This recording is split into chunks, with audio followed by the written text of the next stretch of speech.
Hello everyone, welcome back to my channel, YouTube channel warrior VS study.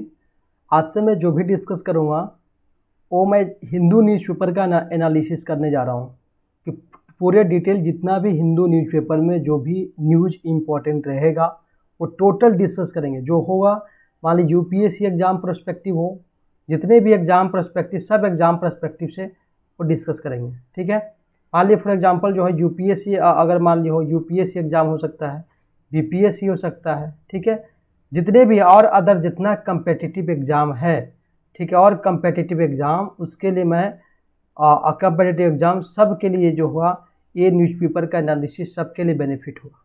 तो आज से भी जो डिस्कस करने जा रहा हूँ हिंदू न्यूज़पेपर का एनालिसिस होगा मेरा। पूरा जितना हिंदू आज का जितना न्यूज़ है उसमें डिस्कस करने जा रहा हूँ। आज जैसे डेट है 19 अगस्त से मैं स्टार्ट कर रहा हूँ, ये डिस्कस करने जा रहा हूँ। ठीक है, ये पहला टॉपिक जैसे आपको डिस्कस करने जा रहा हूँ।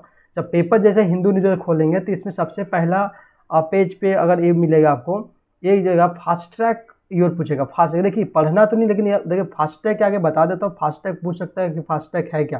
देखिए फास्ट ट्रैक जो है एक travel width of the faster, इसका मतलब फास्ट ट्रैक का मतलब क्या, देखिए कि जो भी देख रहे हैं कि जब भी आप कभी भी सफ़र करते हैं तो आपको देखते होंगे कि इस तरह का आपको एक टोल टैक्स कलेक्शन होता है कि जहाँ भी आप जब पास होते हैं तो टोल टैक्स लगता है, टोल टैक्स। ठीक है, टोल टैक्स जो भी वाहन होता है वो टोल टैक्स लगता था। ठीक है, टोल टैक्स लगता था। वो टोल टैक्स अब यहाँ पे जो होगा, वो जो टोल टैक्स लगता था वो कैश में होता था। ठीक है, वो कैश में होता है, लेकिन अब कैश में नहीं होगा, वो टोल टैक्स क्या होगा, डिजिटल मैनर होगा। ठीक है, डिजिटल होगा। ठीक है, बिना कोई भी कहते जैसे कोई भी इसमें रेस्ट्रिक्शन का नहीं होगा। इसमें जो भी टोल टैक्स लगेगा जो लगेगा वो डिजिटल मैनर होगा होगा। ठीक है, ये चीज़ दिमाग में रखना है कि RFID क्या है, कि ये टोल टैक्स कलेक्शन जो गोभी गाड़ी देखिए इस तरह का देख रहे हैं फिगर। यहाँ पे देखिए, यहाँ पे जब जब जाते थे तो यहाँ पे देखते हैं, यहाँ पे जो वहाँ पे टोल टैक्स जगह है वहाँ पे क्या होता था, इस जो है वो जो है गेट जैसा बंद हो जाता था। लेकिन अब वो काम नहीं होगा, क्योंकि वो ऑटोमेटिकली खुल जाएगा, ऑटोमेटिकली बंद ऑटोमेटिकली खुल जाएगा। कि जिस गाड़ी के पास अगर रिचार्ज होगा, जैसे फॉर एग्जांपल जैसे बताने जा रहा हूँ आगे कि मतलब कि टोल टैक्स का मतलब कि यहाँ पे शामिल आकर यहाँ पे फास्ट ट्रैक कोड इसलिए बनाया गया कि जो भी वाहन होगा आसानी से होगा, कोई भी ट्रैफिक नहीं लगेगा। ठीक है, देखिए फास्ट टैग है क्या। फास्टैग का मतलब देखिए, जब फास्टैग में देख रहे हैं ऊपर का देख रहे हैं कि ये जो कंसेप्ट जो है फास्टैग लाने का, देखिए फास्टैग कोड ये समझ कि ये इसमें जो है नेशनल इलेक्ट्रॉनिक टोल कलेक्शन होता है। ठीक है, फास्टैग में ये जो देख रहा है एक तो वाईफाई के जैसा दिख रहा है। ठीक है, एक तरह ऐसा दिख रहा है, ऐसा ऐसा दिख रहा है। ठीक है, इसका दिखने का मतलब क्या, ये वाईफाई में भी ऐसे ही होता है। ये जो है ऐसा लिखा है, ये फ्रीक्वेंसी डिटेक्शन मतलब डिवाइस लगा हुआ है। फिर इसको RFID टेक्नोलॉजी बोलते हैं। ठीक है, इसका मतलब रेडियो, इसका हिंदी अगर इंग्लिश है radio frequency, radio radio radio frequency, radio frequency, radio frequency identification बोलता है। आइडेंटिफिकेशन, आइडेंटिफिकेशन बोलते हैं। ठीक है, RFID को बोलते हैं, रेडियो फ्रीक्वेंसी आइडेंटिफिकेशन बोलते हैं RFID। एक तरह का जो है एक आइडेंटिफिकेशन है कि ये क्या करेगा कि जो भी अगर मान ली फॉर एग्जांपल कोई भी गाड़ी जैसे कोई भी वाहन होगा, मान ली कि ये जो है मान ली कि बस है, तो बस में कहता है आपको देखे कि अगर इस टेक्नोलॉजी अगर लगा रहेगा RFID लगा हुआ, ताकि वहाँ पे जब टोल टैक्स के पास आएगा तो वहाँ पे आप आसानी से पास होगा। क्योंकि यहाँ पे क्योंकि ये मतलब कि ये जो है जो RFID यूज डिवाइस इसीलिए करते हैं कि ताकि जिस तरह से हम मोबाइल में रिचार्ज करते हैं, ठीक है, मोबाइल में रिचार्ज उसी तरह से जो है RFID जो होता है वाहन में भी रिचार्ज होगा कुछ टाइम के लिए। उस टाइम तक जब भी जाएंगे तो आपको ऑटोमेटिकली अगर रिचार्ज होगा तो ऑटोमेटिकली जो है ये वाला जो गेट खुल जाएगा। देखिए इस तरह का गेट खुल जाएगा, तो फिर उसके बाद वाहन है वापस आ जाएगा। देखो फायदा क्या होगा अगर RFID टेक्नोलॉजी अगर आएगा तो फायदा देखिए, RFID टेक्नोलॉजी आने से फायदा क्या होगा कि जैसे रोड पे जो होगा, रोड पे जो है ऑन द रोड जो भी होगा ट्रैफिक कम लगेगा। ट्रैफिक क्योंकि जो है अगर मान लीजिए गाड़ी रुक जाती है तो ट्रैफिक ज़्यादा लग जाती है। ठीक है, ट्रैफिक कम होगा और ट्रैफिक ज़्यादा हो जाएगा, इसका मतलब कि पॉल्यूशन लेवल भी ज़्यादा होगा। ठीक है, इसीलिए गवर्नमेंट जो है एक ऐसा नया टेक्नोलॉजी जो है मिनिस्ट्री ऑफ IT ने है एक नया टेक्नोलॉजी यूज किया RFID टेक्नोलॉजी, ताकि टोल टैक्स कलेक्शन जो हो डिजिटल मैनर हो। इसीलिए हम RFID फास्टैग यूज करते हैं। ठीक है, उसके बाद ये समझने की कोशिश करेंगे देखिए इससे फायदा देखिए दोनों के आगे, मान लीजिए जो बंदा ड्राइवर जो होगा, मान लीजिए जो भी बंदा ड्राइवर है उसके लिए ये भी फायदा ये होगा कि जो बंदा ड्राइवर है उसके लिए फायदा होगा कि वो आसानी से, कोई रुकना नहीं पड़ेगा, वो आसानी से जो है वो आगे को गाड़ी को बढ़ा देगा। वो दूसरी बात होगा, इसमें कोई नया पर्सन जो उसको कहते हैं उसको कैश लेने के कोई जो इंटरमीडिएट कोई भी जो है अलग से इसमें कोई काम अलग काम करेगा नहीं। ठीक है, तो सब मिला के जो होगा मतलब कि गाड़ी आसानी से जो है ट्रैफिक विदाउट ट्रैफिक के आसानी से पास कर जाएगी। ये जो है फास्टैग का फायदा है। ठीक है, ये पूछ जाएगा कि यार जो फास्टैग है उसमें कौन सा टेक्नोलॉजी, तो याद रखना RFID याद रखना है, और किसके अंदर आता है तो ये भी याद रखना। देखिए इस तरह का QR कोड रहेगा, तो इस तरह का QR कोड यूज करके जो है वो फास्टैग यूज करता है। ठीक है, जैसे आप QR कोड अप्लाई करेंगे तब कहता है इस तरह से करेंगे। ठीक है, जैसे यहाँ पे ID बाई बैंक के जैसे बोल रहा है कि आपका जैसे इस तरह का होगा तो मतलब कि आपको फास्टैग यूज कर सकते हैं। ये भी याद रखना कि फास्टैग इस याद रखना कि नेशनल इलेक्ट्रॉनिक टोल कलेक्शन जिसे बोलते हैं, मतलब जो टोल कलेक्शन होता था पहले और टोल कलेक्शन अब पहले कैश में होता, लेकिन अब क्या होगा डिजिटल होगा। ठीक है, ये था ओवरव्यू मैंने डिस्कस कर दिया। ठीक है, आगे के देखिए टॉपिक डिस्कस करने जा रहा हूँ। देखिए एक इंपॉर्टेंट टॉपिक है CJ कहता है आपसे कॉलेजियम सिस्टम। बताएं कॉलेजियम सिस्टम क्या होता है, हम बताएंगे अभी। ठीक है, उसका म्यांमार क्या, उसके बाद आगे बताने जा, लेकिन अभी जो मेन देखिए इशू क्या चल रहा था, अगला टॉपिक पे आ गया, मैंने इस टॉपिक पे आया। तो इस टॉपिक में मैं डिस्कस ये करने जा रहा हूँ कि इस टॉपिक पे डिस्कस करने जा रहा हूँ कि जो शरिया लॉ किसे, देखिए शरिया लॉ, देखिए जो शरिया लॉ होता है जो इंपॉर्टेंट टॉपिक है कि देखिए जब भी जो है अफगानिस्तान का क्राइसिस हुआ, ठीक है, देख रहे हैं कि अफगानिस्तान का क्राइसिस हुआ, तो अफगानिस्तान में क्या हुआ, क्राइसिस में क्या हुआ कि तालिबान जो है अफगानिस्तान को जो पूरे काबुल को अपने अंदर ला लिया। ठीक है, अपने कब्जा में ला लिया। अब तालिबान का नया गवर्नमेंट बनने जा रही है। ठीक है, अब बताया तालिबान का जो है नया गवर्नमेंट बनने जा रही है। ठीक है, उसके बारे में डिस्कस किया गया। ठीक है, तो ये जो है कि ये जो नया जो वह शरिया लॉ जो है, शरिया लॉ बेसिकली जो होता है मुस्लिम लॉ के लिए यूज करते हैं। क्या करते हैं, मुस्लिम लॉ। अगर मुस्लिम के जो भी पर्सन उसके लिए sharia law specially for Muslim law, ये कहा कि sharia law at the Taliban. देखिए तालिबान ने कहा कि हमारा जो गवर्नमेंट आएगी वो जो होगा वेमेन को बहुत ज़्यादा फोकस करेगा। वेमेन मतलब कि जो फीमेल होगा, फीमेल को राइट अच्छा दिया जाएगा, क्योंकि जो उस समय क्या था कि फीमेल को ये क्या करता था कि फीमेल का जो था उस समय राइट इतना, फीमेल को जो इतना राइट नहीं दिया गया था, फीमेल को इतना राइट नहीं दिया गया था कि वो जाके जो है मान ले कि स्कूलिंग भी करने में दिक्कत हो, मतलब कि कोई अगर स्कूल भी नहीं जाते थे, मतलब पढ़ाई करने में भी मना करते थे लोग। लेकिन अब जो है तालिबान का जो नया गवर्नमेंट जो बनने वाला, आशा है कि जो नया जो सुप्रीम लीडर बनेगा, ये याद रखना हैबितुल्ला का था, अखुंद ज़्यादा याद रखा, अखुंद ज़्यादा याद रखना।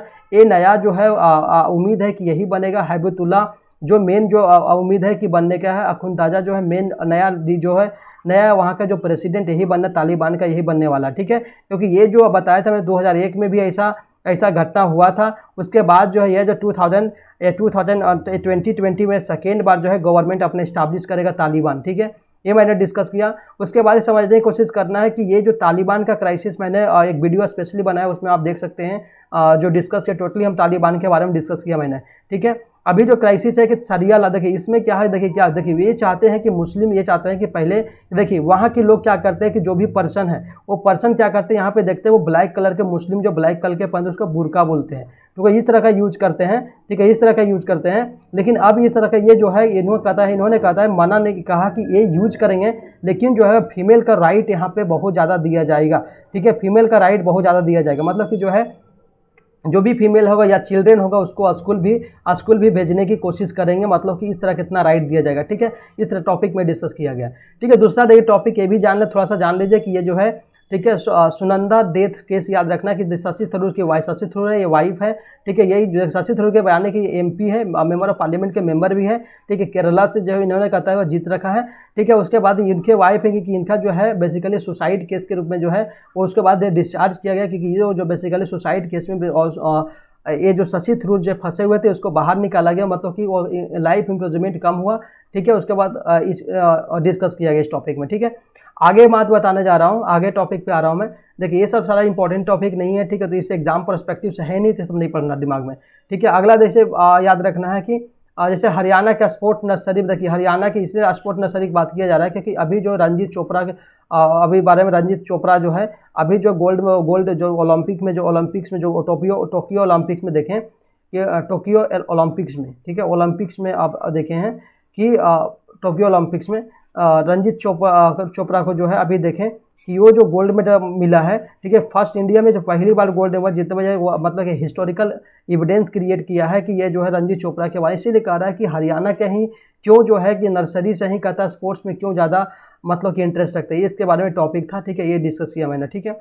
आगे देखिए, आगे जैसे इस टॉपिक ये सब इंपॉर्टेंट नहीं है, आगे ये चीज़ याद रखना। देखिए ये जो देख रहे हैं ये जो है पीकॉक है, पीकॉक को ये देखने के ये सब देखिए एग्जाम परस्पेक्टिव से ज़्यादा इंपॉर्टेंट होता है। देखिए स्पेसिस ये कहते हैं राइनोस हो गया, तो राइनो देखिए राइनो जो है राइनोसोर्स राइनोसोर्स जो है बेसिकली जो है राइनोसोर्स जो है, तो राइनो जो है बेसिकली राइनो जो याद रखना है कि राइनो जो है ये वल्नरेबल IUCN जो है कि देखो IUCN जो यूनाइटेड IUCN जो बोलेगा तो international union of conservation nature जो है अपना कैटेगराइज तैयार करता है कि कोई कैटेगराइज मतलब वल्नरेबल हो कि इंडेंजर हो, क्रिटिकली इंडेंजर हो। तो याद रखना है कि इसमें से जो है ये जो राइनो है, तो राइनो जो बेसिकली याद रखना है कि राइनो जो है वल्नरेबल कैटेगरी में आता है, वल्नरेबल कैटेगरी में आता है। और जो उसके अंदर देखिए जो कि वल्नरेबल कैटेगरी में आता है, दूसरी बात कि इस राइनो को प्रोटेक्ट करना बहुत जरूरी है, क्योंकि अगर राइनो नहीं रहेगा तो हमारा वाइल्ड लाइफ अच्छा से प्रोटेक्ट नहीं हो पाएगा, ठीक है। तो राइनो को प्रोटेक्ट करना बहुत जरूरी है, इसीलिए इसको जो वाइल्ड लाइफ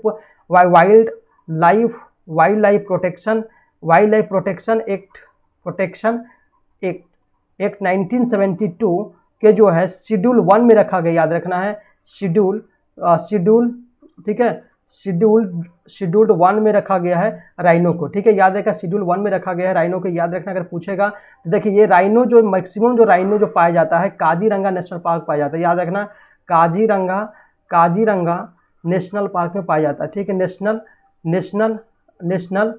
नेशनल पार्क में पाया जाता है, ठीक है। काजीरंगा नेशनल पार्क है क्या, तो ये भी याद रखें, काजीरंगा नेशनल पार्क जो बेसिकली है जो असम में पड़ता है, ठीक है, ये याद रखना है, ठीक है। ये बेसिक इन्फॉर्मेशन राइनो के बारे में पता होना चाहिए, ठीक है।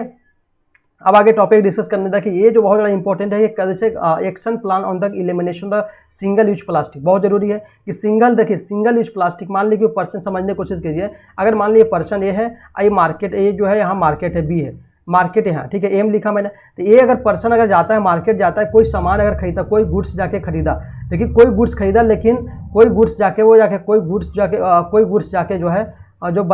गुड्स जाके वो खरीदा, देखिए वो खरीदने के बाद क्या करता है कि मान लीजिए कि कोई सामान लाया, उसके बाद क्या कि ये अगर रिटर्न आता है घर, उसके बाद क्या करता है इस प्लास्टिक को क्या करता है, वो क्या करता है बाहर करता है, डस्टबिन में फेंक देता है। तो क्योंकि एक बार यूज किया इसीलिए कहते हैं single use plastic, single use मतलब एक बार यूज करना, उसको सिंगल यूज प्लास्टिक बोल रहे हैं। तो कहते हैं सिंगल यूज प्लास्टिक बहुत ज़्यादा कंसर्न होते जा रही है, एक चिंता बनते जा रही है। रीजन ये कंसर्न ये हो जाएगी कि ये सिंगल यूज प्लास्टिक से क्या हो रहा है कि सिंगल जो प्लास्टिक बोला जाए, देखिए प्लास्टिक सब्सटेंस, प्लास्टिक एक तरह का जो है एक नॉन बायोडिग्रेडेबल है, याद है, नॉन बायोडिग्रेडेबल बोल सकते, डिग्रेडेबल, ठीक है, डिग्रेडेबल मटेरियल है, ठीक है। नॉन बायोडिग्रेडेबल मटेरियल इसीलिए है, अगर नॉन बायोडिग्रेडेबल मटेरियल होगा तो आगे, क्योंकि ये आसानी से सॉइल के साथ, सॉइल मतलब मिट्टी के साथ आसानी से मिलेगा नहीं, क्योंकि उसको मिलने में कम से कम लग जाएगा 500-700 साल लग जाएगा, ठीक है, 700 साल हो जाएगा। बिलियंस है, कोई प्लास्टिक ऐसा होता है कि 500 साल के बिलियंस ईयर लग जाता है, तो इसको कहता है कि इसको एलिमिनेट, इसको जो है, तो ये जो क्योंकि अगर ज़्यादा दिन लगेगा तो हो सकता है कि हमारा पॉल्यूशन लेवल जो है बहुत ज़्यादा बढ़ सकता है, ठीक है, क्योंकि इसमें क्या प्लास्टिक में क्या होता है कि बहुत ज़्यादा छोटे छोटे पार्टिकल होता है, कि जब प्लास्टिक जैसे मान लीजिए समुद्र हो गया, तो इस समुद्र में देखेंगे कि जब प्लास्टिक जब फेंकते हैं तो इसमें कि इस प्लास्टिक जब देख रही प्लास्टिक है, तो प्लास्टिक जब फेंकते हैं तो इसमें क्या, क्योंकि इसके साथ जो होता है वह वाटर और प्लास्टिक का रिएक्शन करके जो होता है इसमें माइक्रो प्लास्टिक का फॉर्मेशन करता है, माइक्रो प्लास्टिक। और वही माइक्रो प्लास्टिक से क्या होता है हमारा रिवर जो होता है बहुत ज़्यादा पॉल्यूटेंट हो जाता है, जैसे पॉल्यूटेंट होने की वजह से क्या होता है, जब पॉल्यूटेंट हो जाएगा तो देखेंगे कि ये रिवर में पूरे रीजन में क्या होगा कि जैसे पूरा रीजन ये हो गया, तो पूरे रिवर में क्या होगा कि यहाँ पे मतलब कि अलगी क्रिएट होगा, काई बन जाएगा, इसको बोलते हैं अलगिया बोलते हैं, अलगा बन जाएगा, पूरा एरिया को कवर कर लेगा। इसमें जो रहने वाले मैरीन एनिमल होगा, जैसे मान ली फिश हो गया, ठीक है, फिश हो गया, ठीक है, अगर मान ली डॉल्फिन हो गया, ठीक है, डॉल्फिन हो गया, ये सब एग्जाम्पल अगर मैरीन एनिमल है इसको बहुत ज्यादा परेशानी हो सकता है, क्योंकि ऑक्सीजन लेवल पूरा क्या हो जाएगा, क्योंकि अगर न्यूट्रिशन लेवल क्योंकि जो है सब मिलाकर बोलेंगे कि पॉल्यूशन ज्यादा वाटर हो जाएगा, जब पॉल्यूशन ज्यादा वाटर हो जाता है तो उसको बोलते हैं यूट्रोफिकेशन बोलते हैं, यूट्रोफिकेशन बोलते हैं, ठीक है, यही यूट्रोफिकेशन बोलते हैं। तो यूट्रोफिकेशन से क्या होगा हमारा वाटर लेवल पॉल्यूशन लेवल बहुत कम हो जाएगा। जब मान लीजिए कि पूरा अलगे बन जाएगा तो यहाँ पे जो, क्योंकि जब रे ऑफ लाइट यहाँ से सूर्य सन है, तो सन से जो रे ऑफ लाइट यहाँ से आएगी, यहाँ पे क्योंकि जो अंदर वाला जो मैरीन मतलब जो पानी में रहने वाला जो जो जीव जंतु है उसको बहुत ज्यादा प्रभावित होगा, क्योंकि रे ऑफ लाइट यहाँ से नहीं मिल पाएगी उसको, क्योंकि मतलब कि वो रे ऑफ लाइट नहीं मिल पाएगी। अब रे ऑफ लाइट जो मिल रहा है इसको मिल रहा है, अलगा की मिल रहा है, तो अलगा क्या होगा, वो अपना धीरे धीरे ग्रो करते जाएगा और ज्यादा क्लोरोफिल क्रिएट हो जाएगी। क्योंकि याद रखना है कि अलगा के पास क्लोरोफिल भी होता है, दिमाग में रखना है, क्योंकि उसके बाद जो है कि पूरा छा जाएगा, जिसको बीओडी का बीओडी जो होगा बायोलॉजिकल ऑक्साइड जो है, डाइऑक्साइड जो है, मतलब बायोलॉजिकल ऑक्साइड नहीं मिल पाएगा। ठीक है, तब समझ लगा कि जितना ऑक्सीजन जो है मारीन एनिमल लेना चाहे वो नहीं मिल पाएगा। ठीक है, तो समझ लगा क्या होगा, बहुत सारा मारीन एनिमल को डेथ हो सकता है। ठीक है, दूसरी बात है कि अगर पॉल्यूशन अगर रिवर में होगा तो दूसरी बात ये होगा, अगर पॉल्यूशन होगा तो ये भी हो सकता है कि मान लीजिए जैसे मान लीजिए कि फिश ह्यूमन बीइंग है, फिश को यूज करता है, ये फिश है तो फिश को यूज करेगा, तो फिश को क्या करेगा, जो फिश को क्या करेगा, ह्यूमन जो है ह्यूमन बीइंग कंजप्शन करेगा, तो ह्यूमन बीइंग इसको क्या करेगा, कंजप्शन करेगा। जब ह्यूमन बीइंग इसको कंजप्ट करेगा,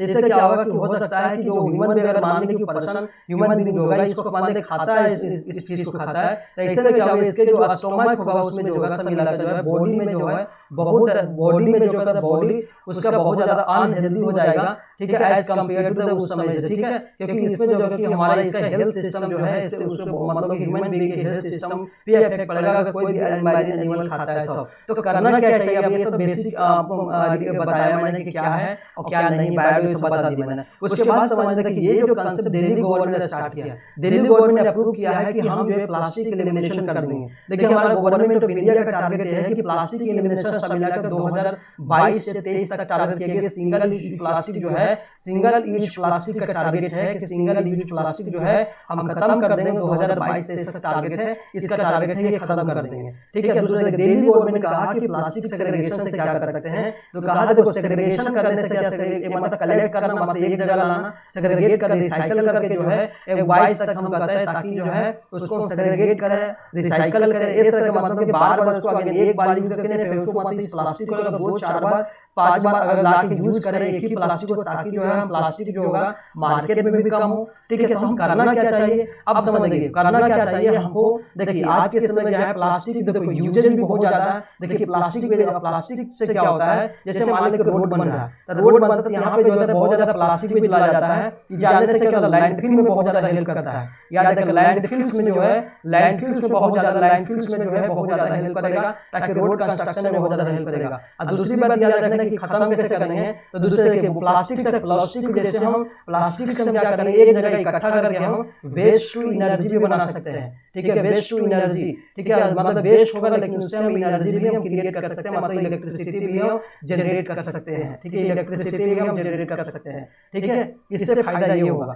ठीक है, इस तरह का टारगेट है। ठीक है, ताकि जो है मतलब कि प्लास्टिक को एलिमिनेट याद करना है कि एक चीज और दिमाग में रखना है कि डबल यूज ऑफ प्लास्टिक मतलब 2 या 3 टाइम्स जो है 2-3 टाइम्स यूज करना चाहिए, प्लास्टिक यूज करना चाहिए। ठीक है, अगला बात ये करना चाहिए कि अगर प्लास्टिक की जगह को रिप्लेस करके जो है प्लास्टिक को रिप्लेस करके जो है यूज करना चाहिए, प्लास्टिक के रिप्लेस करके यूज करना चाहिए, मतलब कि जो क्लॉथ बैग यूज करना चाहिए। ठीक है, क्लॉथ बैग यूज करना चाहिए ताकि क्योंकि ये जो क्लॉथ बैग है बायोडिग्रेडेबल सब्सटेंस है, आसानी से जो है बायोडिग्रेडेबल है। ठीक है, आसानी से जो है सॉइल के साथ मिक्स हो जाएगा। ठीक है, ये प्लास्टिक के बारे में मैंने डिस्कस किया। ठीक है, आगे मैं टॉपिक डिस्कस करने जा रहा हूँ। ठीक है, आगे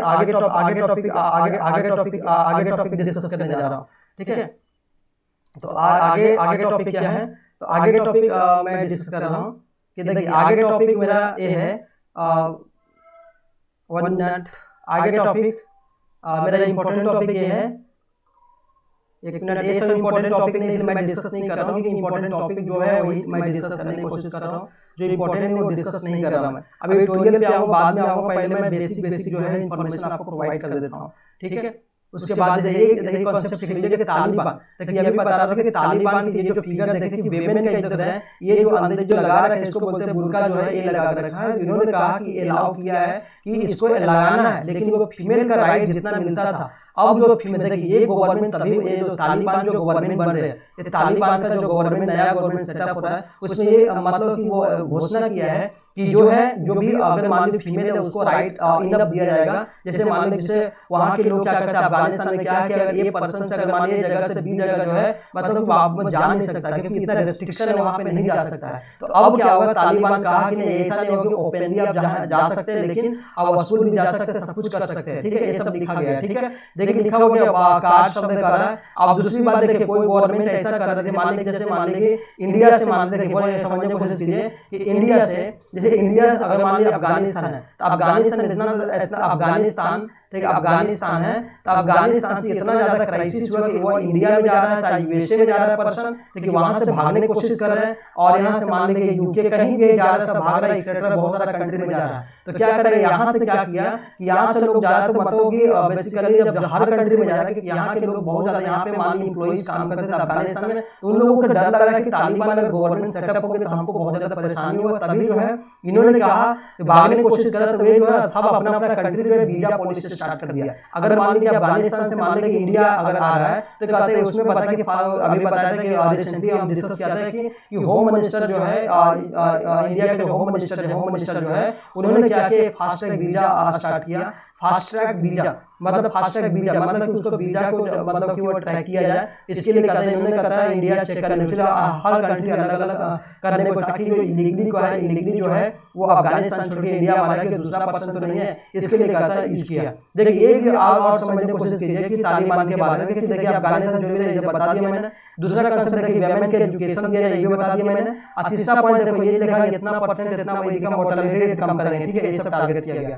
ठीक है अब आगे डिस्कस करने जा रहे हैं इंपॉर्टेंट टॉपिक जो है वही देखिए शरिया लॉ के बारे में देखिए कि तालिबान जो 1996 में जो है पहला जो उमर बताया था मैंने कि उमर अब्दुल्ला जो था वो बना था बेसिकली उसका मेन लीडर तालिबान का था। उसके बाद तालिबान शरिया लॉ लाने से मतलब ये हुआ कि बंदी मुस्लिम लॉ ये लाएगा कि फीमेल का राइट मिलेगा। ठीक है आगे देखिए आगे मैं क्वेश्चन डिस्कस करने जा रहे हैं। देखिए collegium recommend the 8 of the supreme court. देखिए कॉलेजियम कहा कॉलेजियम देखिए ये याद रखना है कि नया जो पहली बार अभी जो है एक वे में याद बहुत बड़ा इंपॉर्टेंट टॉपिक हो सकता है कि पहले ऐसा कभी भी हिस्ट्री में नहीं हुआ कि जो भी चीफ जस्टिस जो है अभी जो बी याद रखना बीबी नागरत्ना जो है याद है बीबी नागरत्ना जो है नया सीजेआई बना जो एक पहला वेमेन होगी जो कहता है नया सीजेआई बना। ऐसा कोई भी आज तक वेमेन नहीं है। कर्नाटका के B V Nagarathna choice the first of the women CJI. अभी कभी भी आज तक जो है वेमेन सीजेआई नहीं बनी। ये पहला एनबी रमना के समय जो है ये पहला रिकमेंड किया गया कि ये जो बनेगी वो नया सीजेआई बनेगी।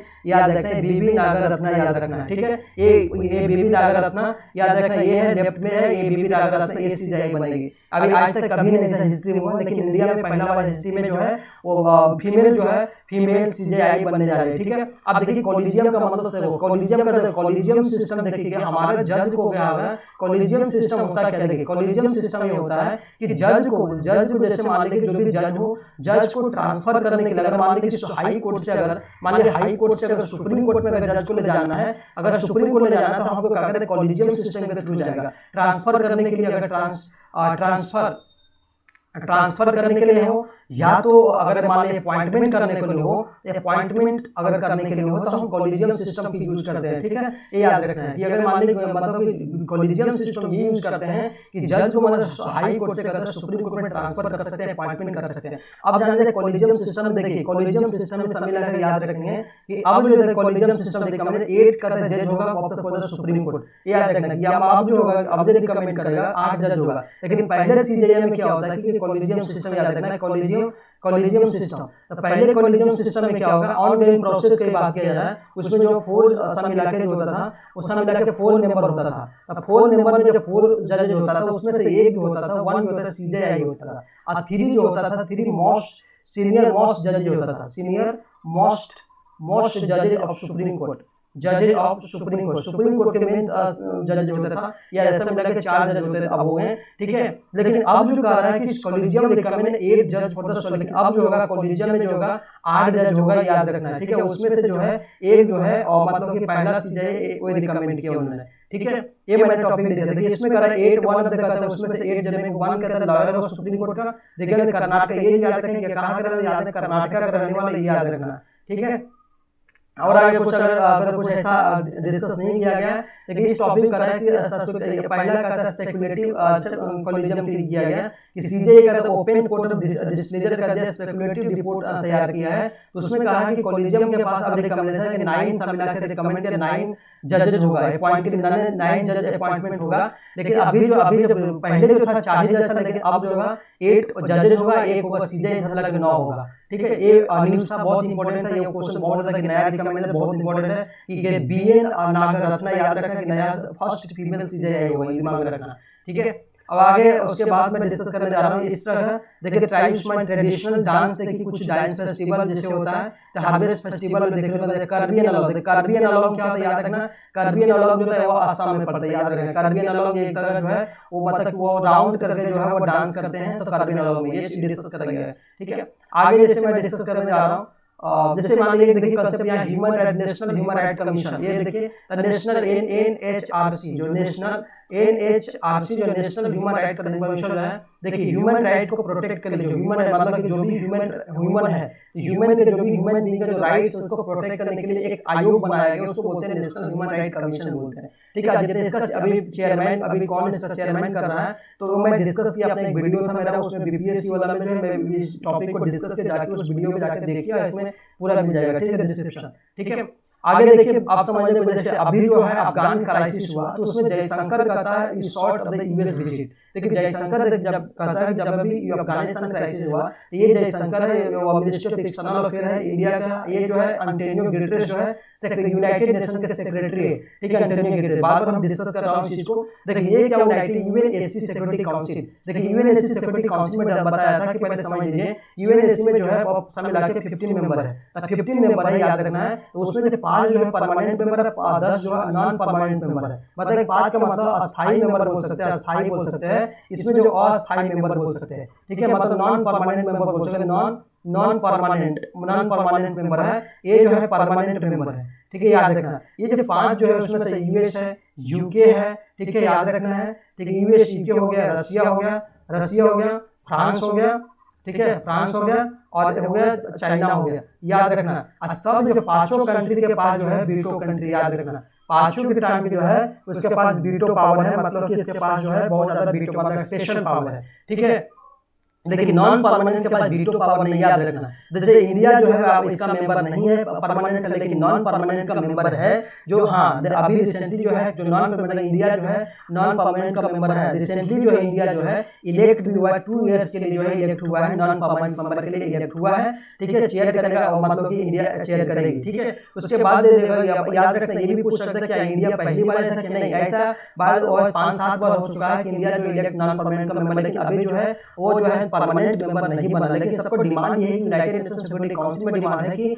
हमको भी कहता है परमानेंट में 5 मेंबर से कहता है परमानेंट मेंबर को बढ़ाने की बात कर रहा है कि वो बढ़ाया जाना चाहिए। जैसे यूएस जैसे इंडिया हमेशा शामिल होना चाहता है, लेकिन इंडिया शामिल नहीं हो पा रही है। इंडिया हो गया, ब्राजील हो गया, चाहता है कि शामिल, लेकिन इंडिया जो ब्राजील जो है इंडिया को सपोर्ट कर रहा है, लेकिन वो इंडिया शामिल हो रीजन में है, लेकिन चाइना फैक्टर की वजह से जो है वहाँ पे शामिल नहीं हो पा रहा। ठीक है, अब टॉपिक पे आता हूँ। ये रीजन देखिए क्या है, ह्यूमन राइट का देखिए, अफगानिस्तान क्राइसिस हुआ तो यहाँ पे क्या, अफगानिस्तान क्राइसिस क्या कि ह्यूमन राइट पे बहुत ज्यादा प्रभाव पड़ा। ह्यूमन मतलब कि जो वहाँ के जो रहने वाले लोग उस पर ज्यादा कि ह्यूमन मतलब कि उसका जो ह्यूमन जो राइट जो होना चाहिए वो राइट पे बहुत ज्यादा प्रभाव पड़ेगा। तो उन्होंने कहा, दोनों बात की ताकि कहा कि ह्यूमन राइट को प्रभाव तभी नहीं होगा जब उस रीजन में हम पीस स्टैब्लिश करेंगे। ठीक है, पीस स्टैब्लिश करेंगे। ठीक है, देखिए क्योंकि जब इंडिया में पीस स्टैब्लिश करेंगे तभी कहते हैं ह्यूमन राइट पे प्रभाव नहीं होगा। देखिए अगर मान लीजिए इंडिया की बात किया जाए तो इंडिया जैसे हमेशा चाहता था कि अफगान गवर्नमेंट रहे और तालिबान पे विश्वास नहीं करता कि अफगान में, लेकिन इंडिया का अफगान का रिलेशन बहुत अच्छा था। क्योंकि देखिए इंडिया अफगानिस्तान जो रिसेंटली क्या बनाया था, एक जगह से सलमा डैम बनाया था, ये भी याद रखेंगे। सलमा डैम किसके लिए बनाया, इंडिया और अफगानिस्तान के बाद एग्रीमेंट साइन किया था, सलमा डैम बनाया था ताकि इलेक्ट्रिसिटी क्रिएट किया जाए, ड्रिंकिंग वाटर इस प्रोस्पेक्टिव हाइड्रो इलेक्ट्रिक प्रोजेक्ट का जनरेट किया जाए। ठीक है, तो सलमा डैम बनाते थे। इंडिया अफगान का इंडिया अफगान जैसे असरा बने तो उसमें रिलेशन अच्छा था, लेकिन तालिबान के साथ अच्छा होगा कि नहीं होगा वो पता नहीं है। ठीक है, उसके बाद देखिए क्या है कि अगला प्रोटेक्ट ह्यूमैनिटीज प्रोस्पेक्टिव देखिए याद रखना, यूनाइटेड नेशन जो है प्रोस्पेक्टिव पीस कीपर, देखिए पीस कीपिंग का मतलब ये समझिए कि यूनाइटेड ने बताया कि यूनाइटेड सिक्योरिटी काउंसिल डिबेट ये हुआ कि इसी को समझने की कोशिश कीजिए कि यूनाइटेड पीस कीपिंग ऑपरेशन लगाएगा। इसलिए लगा रहा है ताकि देखिए यूनाइटेड देखिए जब सेकेंड वर्ल्ड वार हुआ तो उसमें क्या हुआ कि इतना ज्यादा मानहानि इतना ज्यादा हुआ था कि उस समय जो है बैलेंस करना बहुत ज्यादा मुश्किल था। तब यूनाइटेड नेशन का गठन हुआ था, 1945 में गठन हुआ था, ठीक है, मतलब उसको मतलब किया गया था ताकि वो रीजन में पीस एस्टैब्लिश किया जाए। तभी करा कि उस समय जो पीस कीपिंग ऑपरेशन का कंसेप्ट रखा था, पीस कीपिंग ऑपरेशन का कंसेप्ट रखा था कि अगर कोई भी रीजन में बहुत बड़ी अगर क्राइसिस हो तो वैसे कंडीशन जो है पीस कीपिंग कर सकता है यूनाइटेड नेशन, क्योंकि यूनाइटेड नेशन का मेंबर जो 195 देश है, तो सब मिलकर, जिसमें से अफगानिस्तान भी मेंबर है, तो यहाँ पे जो है सब मिलकर जो है पीस कीपिंग ऑपरेशन चला सकता है, ठीक है, ताकि जो है लोगों में अवेयरनेस लाए, ताकि जो है ह्यूमन राइट को जो है बहुत ज्यादा अफेक्ट ना पड़े, ठीक है। इसका इस टॉपिक में यही था, ठीक है। आगे मैं डिस्कस करने जा रहा हूँ, आगे ज्यादा इंपॉर्टेंट टॉपिक डिस्कस करने जा रहा हूँ, ठीक है। अब जैसे जो भी इंपॉर्टेंट वही डिस्कस देखिए, India can be hint of the climate. देखिए अब बहुत अगला इंपॉर्टेंट टॉपिक देखिए, क्लाइमेट से बहुत ज्यादा इंपॉर्टेंट। देखिए इंडिया, देखिए नई दिल्ली में जो है अब जो नेशनली डिटरमाइंड एनडीसी याद रखना, तो national NDC national determined contribution क्या होता है। देखिए नेशनल डिटरमाइंड कंट्रीब्यूशन में ये रखा गया है, आर्टिकल बाद में डिस्कस पहले समझने की कोशिश कीजिए कि नेशनल डिटरमाइंड कंट्रीब्यूशन 33 से 35% जो होगा, 35-33% जो कार्बन इमिशन जो होगा वो कम करना है, ठीक है, इतना टारगेट है। और दूसरा मतलब कि इतना मतलब सामने लगा कि कार्बन इमिशन 35% का टारगेट है, नेशनल डिटरमाइंड कंट्रीब्यूशन का टारगेट है। अगला है कि उसमें 2.5 से लेके 3 जो बिलियन टन जितना टन CO2 जो कार्बन जो सिंक है उसको भी कम करना है, ठीक है। अगला है कि 40% जो है 40 गीगावाट जो है 40 गीगा जो है वाट जो है ये कहता है मतलब कि एनर्जी जनरेट करना है, मतलब renewable source of energy, renewable source of energy generate करना है, 40 गीगावाट जनरेट करना है, ठीक है। बाय द टारगेट, ये मेरा जो है सबका टारगेट है 2000, इसका जो 30 का 2030 तक टारगेट याद रखना। देखिए क्लाइमेट चेंज आज के समय जो है बहुत ज्यादा कंसर्न का सब्जेक्ट बन जा रहा है, इसीलिए यूनाइटेड नेशन जो है सिक्योरिटी काउंसिल का यूनाइटेड नेशन जो है कि एक जैसे मान लीजिए कॉप कॉन्फ्रेंस पार्टी हुआ था, COP कॉप में जो है 26 अभी बताया था मैंने, कितना बार डिस्कस किया मैंने कि ग्लासगो में हुआ था, ग्लासगो यूके में हुआ था, इसलिए हुआ था कि ताकि हम क्लाइमेट जो 1.5 डिग्री सेल्सियस से लेकर 2 डिग्री सेल्सियस के बीच रखना है, क्योंकि आने वाले समय में 2021 जैसे समझने को 2021 से 2022 सॉरी 2100 मतलब 21वें ये जो है 2100 मतलब 2100 में आएगा, जैसे 2021 चल रहा है, तो सब मिला के 2100 मतलब कि सब मिला के बात की जाए तो 79 साल के बाद ऐसा कंडीशन बहुत इतना ज्यादा होगा कि क्लाइमेट से बहुत ज्यादा प्रभावित हो जाएगा, ठीक है। तो ये जो है हमेशा जो टेम्परेचर जो है सब मिला के जो है डिग्री 1.5 से लेकर 2 डिग्री सेल्सियस के बीच हमको मेंटेन करके रखना है, ये एंटोनियो गुटेरेस भी ने कहा है, ठीक है।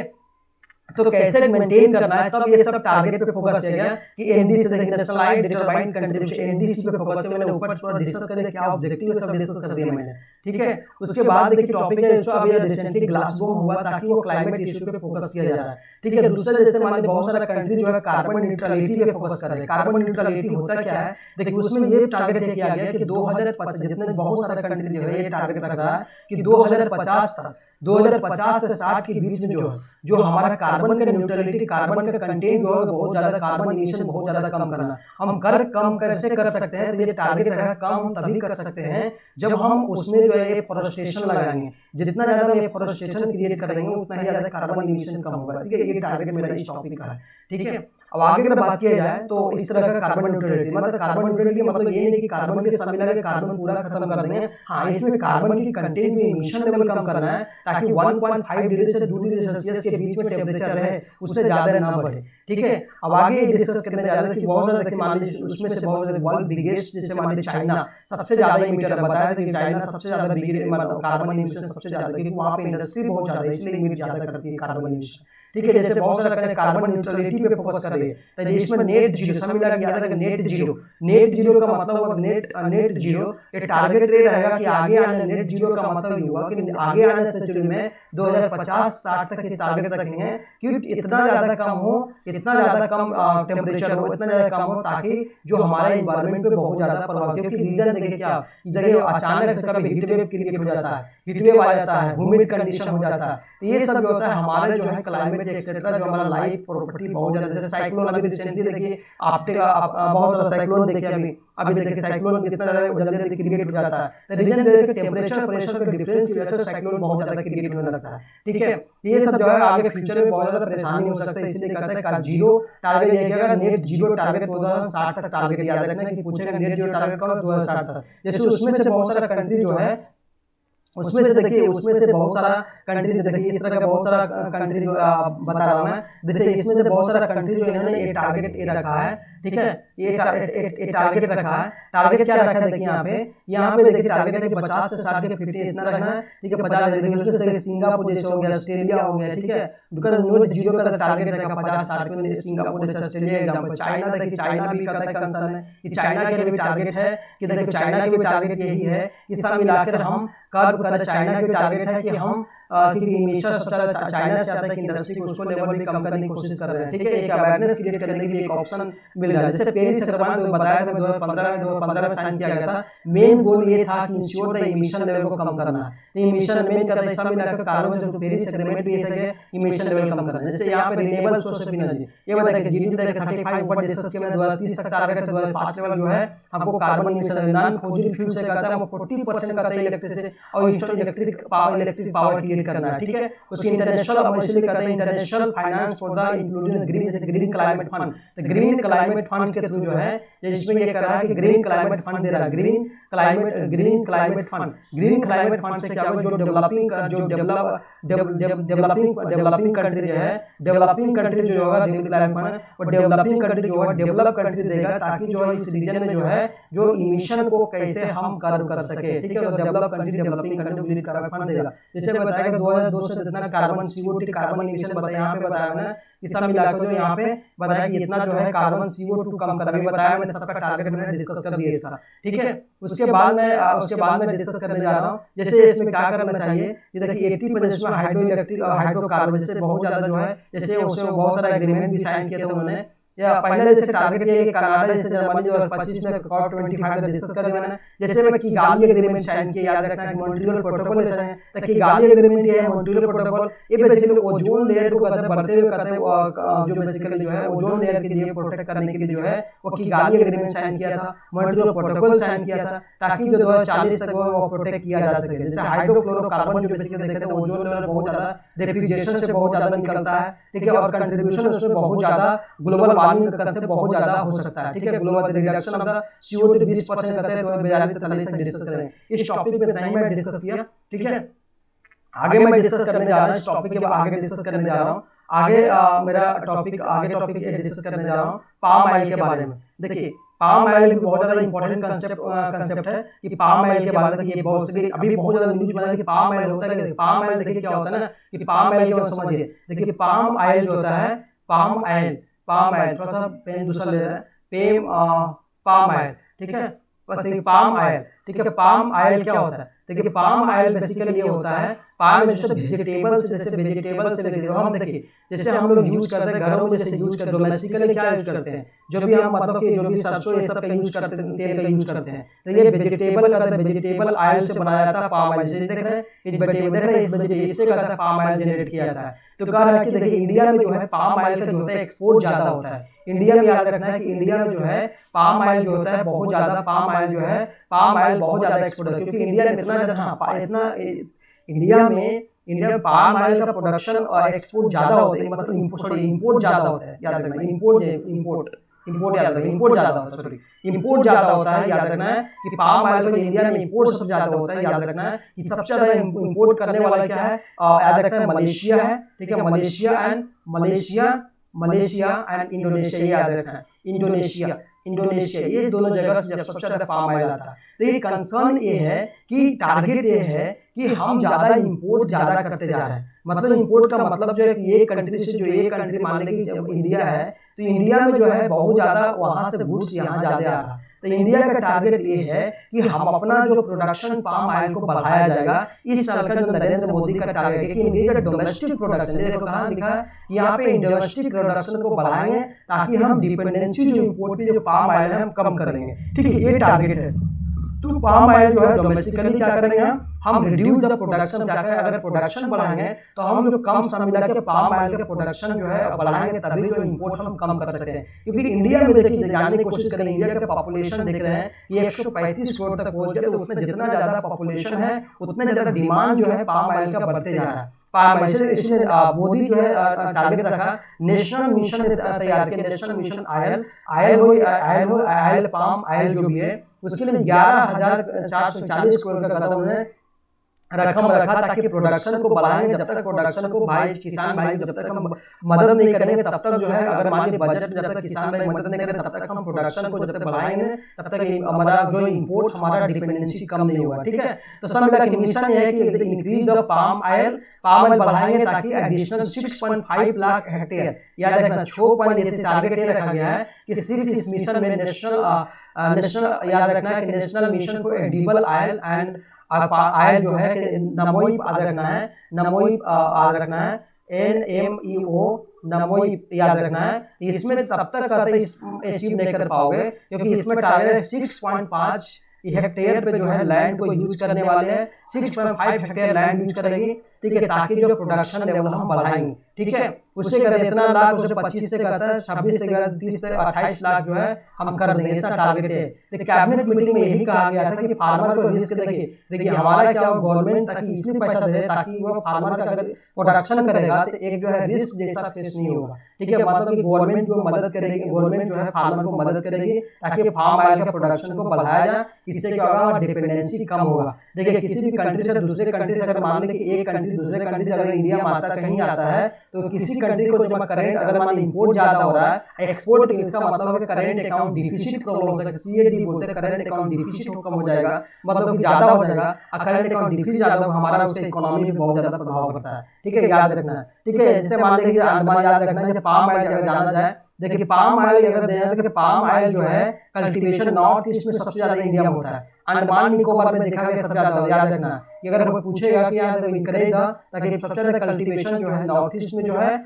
और अंडमान निकोबार जैसे ड्यूटीज में जो है उसको बढ़ाने की कोशिश करें, उस जगह पर ज्यादा फोकस करें। उससे टारगेट ये है कि इस मिशन के थ्रू है कि प्रोवाइड डबल करता है कॉस्ट ऑफ प्लांटेशन कर दिया जाए। जब उससे क्या होगा, अगर पाम ऑयल तो बायोडाइवर्सिटी मेरा उतना ही स्ट्रॉन्ग होगा, जो हमारा नेचुरल क्लाइमेट बहुत ज्यादा, नेचुरल क्लाइमेट जितना क्लाइमेट कंडीशन मतलब हमारा इन्वायरमेंट बहुत ज्यादा और ज्यादा ब्यूटीफुल बनेगा और दूसरे का डिपेंडेंसी भी कम होगा, इससे बहुत ज्यादा फायदा हो सकता है। ठीक है, इससे सेल्फ सफिशिएंट इंडिया में जैसे आत्मनिर्भर बोलते हैं, आत्मनिर्भर भारत पर, जैसे इंडिया ऐसे आत्मनिर्भर भारत किसी पर डिपेंड नहीं रहेगा। ठीक है, इस तरह का पाम ऑयल पे भारत था, याद रखना है, बहुत इंपॉर्टेंट टॉपिक है, पूछ देगा आपको क्वेश्चन में। ठीक है, अगला देखिए ये भी इंपॉर्टेंट है, Indo series of the medical research agreement sign किया। लेकिन याद रखना है कि कौन सा अगर पूछेगा कि इंडिया कौन सा जो मेडिकल रिसर्च एग्रीमेंट कौन सा कंट्री साइन किया, तो याद है इंडिया स्विट्जरलैंड साइन किया मेडिकल रिसर्च एग्रीमेंट साइन, मतलब कि रिसर्च एग्रीमेंट पे साइन किया, तो याद रखना इंडिया और स्विट्जरलैंड याद रखना है। ठीक है, इस बस नहीं याद रखना, दूसरे फोकस किया इनोवेटिव नया टेक्नोलॉजी पे फोकस किया गया।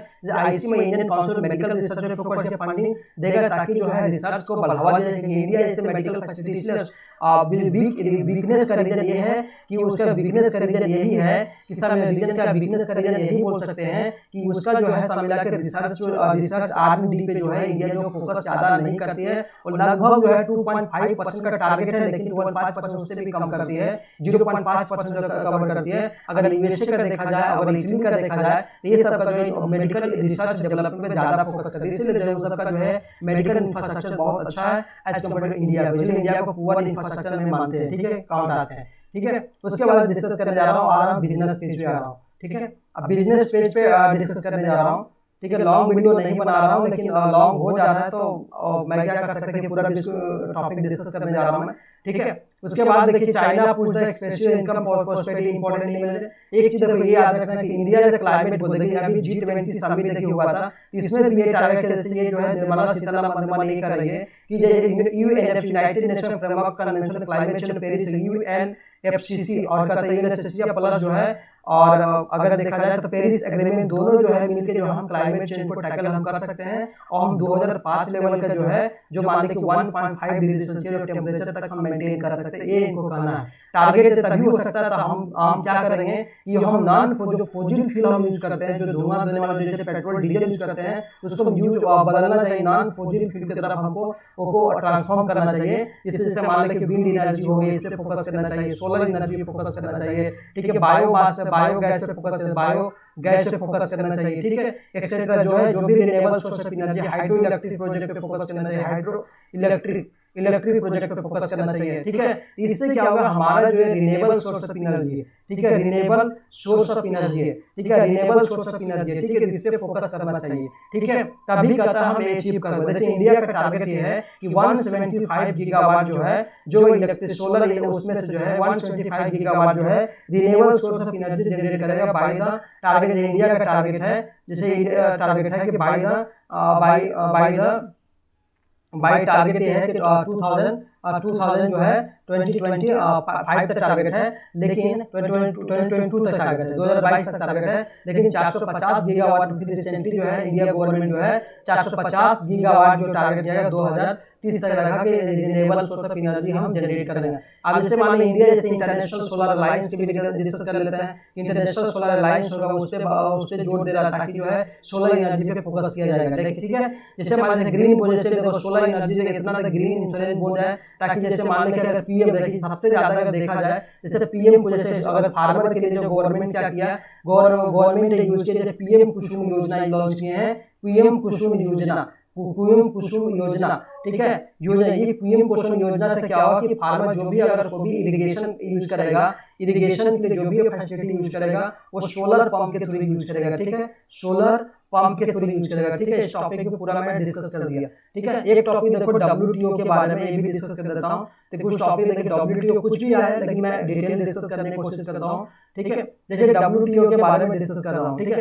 WTO ये देखिए WTO के बारे में, WTO देखो WTO बना था उरुग्वे राउंड से पूछेगा, तो उरुग्वे राउंड याद रखना, उरुग्वे राउंड से बनाया गया था। ये सेटअप 1995 में बनाया गया था, ठीक है। WTO बनाया गया 1985 में बनाया गया था, ठीक है। इसका जो मैं आप पूछेगा WTO का मतलब याद कि वो राउंड याद रखना है। इसका जो अगर हेडक्वार्टर है जेनेवा स्विट्जरलैंड याद रखना है। अब ये जो पहले था गाइड था GWT गाइड था, ठीक है, मतलब जनरल, ठीक है, general agreement trade and traffic ऐसा था, ठीक है, ये था, ठीक है, मतलब गाइड था। अब सब मिलकर WTO बनाने के क्या हुआ कि हमारा जो है ट्रेड जो होगा फ्री ट्रेड पे फोकस किया जाता है। कोई भी कहता है फ्री ट्रेड पे मतलब कोई रेस्ट्रिक्शन, कोई डिस्क्रिमिनेशन, कोई गुड्स नहीं होगा, एक कंट्री से दूसरे कंट्री आसानी से जा सकेगा, ठीक है। WTO के टारगेट मतलब कि लिबरलाइज इकोनॉमी पे फोकस किया गया, ठीक है। अगला एक टॉपिक देखिए इंपॉर्टेंट है कि GDP का ग्रोथ किया डेफिनेटली हाई 20% इंडियन ICRA के अकॉर्डिंग कहा गया है, ठीक है।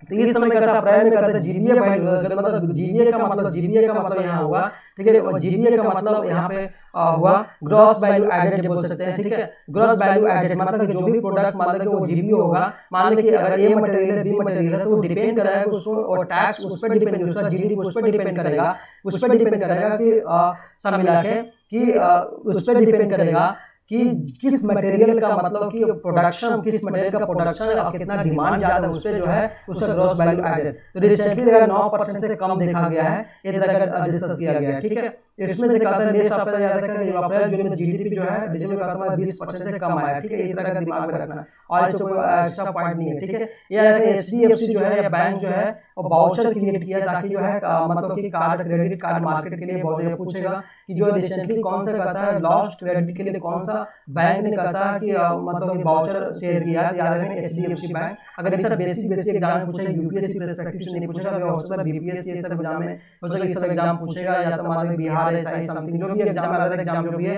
ठीक है, उससे एग्जाम में ये सब पूछ सकता है, ठीक है। और कोई एग्जाम में सब पूछ नहीं सकता है, ठीक है। ये सब UPSC एग्जाम में सब क्वेश्चन नहीं उठाता है, ठीक है। वो सिंपल वो मतलब नॉलेज बेस्ड क्वेश्चन उठाते हैं, ठीक है। मैं आज का टॉपिक डिस्कस के पूरा पार्ट डिस्कस कर दिया मैंने, ट्यूटोरियल का मैं डिस्कस नहीं कर पाऊंगा, रीजन भी है कि बहुत ज़्यादा टाइम कंज्यूमशन हो जाएगा, इसलिए मैं डिस्कस वर्ल्ड में अगर वर्ल्ड का न्यूज कुछ इंपॉर्टेंट नहीं है, ठीक है। मतलब जो है जब वर्ल्ड कप अफगानिस्तान का सब वही छाया हुआ है, सब कुछ डिस्कस किया मैंने, ठीक है। आज का टॉपिक मेरा इतना ही, ठीक है। नेक्स्ट बार देखेंगे, अगर वीडियो छोटा होगा तो आगे मैं और देने की कोशिश करूँगा, ट्यूटोरियल में डिस्कस करूँगा आगे बात से, ठीक है। लेकिन जो भी व्यूअर इस वीडियो को देख रहे हैं उसको लाइक कीजिएगा, शेयर कीजिए, सब्सक्राइब कीजिएगा, क्योंकि चैनल को ग्रो करना है, कराना है, ठीक है। तो आप लोग के अकॉर्डिंग हो सकता है, ठीक, हो सकता है। मैं जितना कोशिश किया मैंने, आप लोग भी थोड़ा सा कोशिश करते रहे ताकि जो मेरा भी मनोबल बढ़ते रहे और मैं आप लोगों के लिए बहुत ज़्यादा हेल्प कर पाए, ठीक है। Thank you. उस तरह से आप ध्यान से लगे रहिए, बस काम करते रहिए, ठीक है। Bye, thank you.